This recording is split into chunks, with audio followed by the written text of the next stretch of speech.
उत्तर वजीरिस्तान इलाइक़े रज़मक में security forces की कार्रवाई 8 दहशतगर्द मारिजी विया। ISPR जो चवणु आहे त ऑपरेशन दौरान दहशतगर्दनि वटां वॾे अंक में हथियार ऐं बारूद हथियो वियो। मारिजी दहशतगर्द सिक्योरिटी फोर्सेस ते हमलनि ऐं शहरनि जी टारगेट के मुलविस हुआ। सिक्योरिटी फोर्सेस मुल्क मां दहशतगर्दी जी लानत जे ख़ात्मे जे लाइ पुरज़म आहिनि।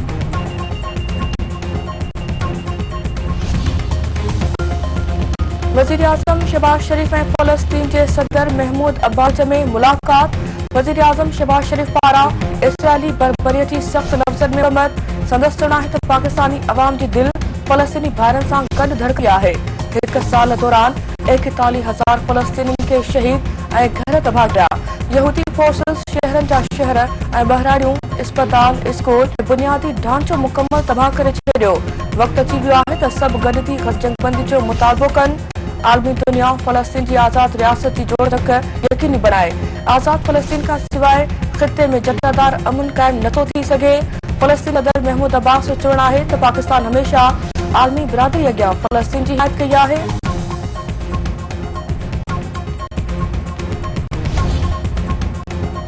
बड़ी ऑफिसी तर्जमान मुमताज़ ज़हरा बलोच जो चवणु आहे त इसराइली जारियत लबनान की ख़ुदमुख्तियारी ऐं सलामती की भञकड़ी आहे। वज़ीर आज़म शहबाज शरीफ इसराइल की वधंदड़ जारियत की मज़म्मत कई। शहबाज शरीफ न्यूयॉर्क में लीडरशिप फोरम इजलास में शिरकत कई।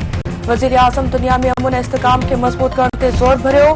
पाकिस्तान पंहिंजी कश्मीरी भाइरनि जी सिफारती ऐं इख़लाक़ी हिमायत जारी रखंदो।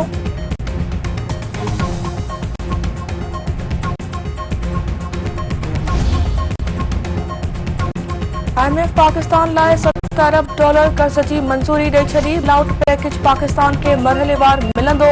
30 सेप्टेम्बर ताईं पाकिस्तान के $1 अरब की पहिरीं किस्त मिलण जो इम्कान।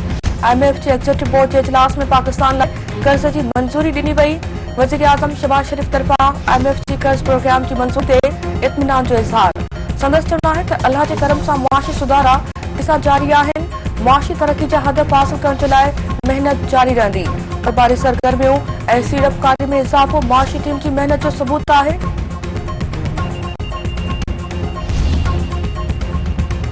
सदस्य मामले वफ़ाक़ी वज़ीर ताड़ चयो आहे त को वक़्तु हो जॾहिं पाकिस्तान ते दीवाली जूं ॻाल्हियूं थी रहियूं हुयूं। अॼु व्याज जी शरह में घटिताई सबबि मईशत बहितर थी रही आहे। IMF सां मुआहदे बाद मईशत बहितर थियण शुरू थी। मौजूदा दौर में पाकिस्तान की परॾेही पॉलिसी भी बेहतर थी रही है। डॉलर की स्मगलिंग रोकण लाइ रुपयो मुस्तकिम थियो। महांगाई के सिंगल डिजिट ते आणण सुठो सवण आहे। ब्लूमबर्ग मुल्की मईशत में बेहतरी की साराह कई।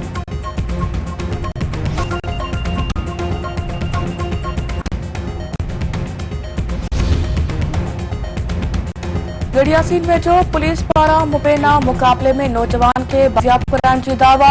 पुलिस जो चवणु आहे त कच्चे वारे इलाइक़े में कार्रवाई दौरान आसिफ बिरोही बाज़ियाब करायो वियो आहे।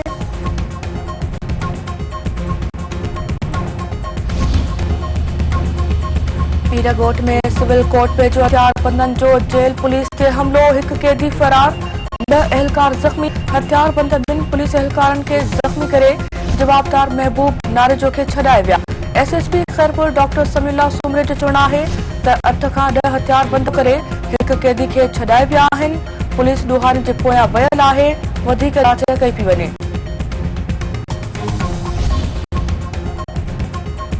घोटकी में हमले में क़त्ल थियल नौजवान के कातलनि की गिरफ्तारी लाइ एहतजाज। वारसनि पारां लाश बाईपास रखी धरणो। ट्रैफिक मुअतल, मुसाफ़िर परेशान। वारसनि जो चवणु आहे त शायदि मंगी ते हमलो कंदड़ जवाबदारनि खे गिरफ्तार करे इंसाफ़ कयो वञे।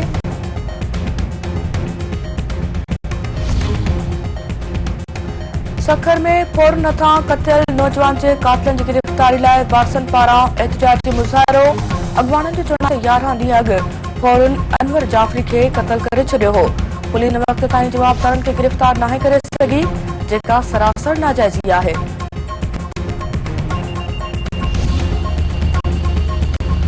सिंध के मुख्य शहरनि में MD टेस्ट जो पर्चो आउट थियण ख़िलाफ़ एहतजाजी मुज़ाहिरा।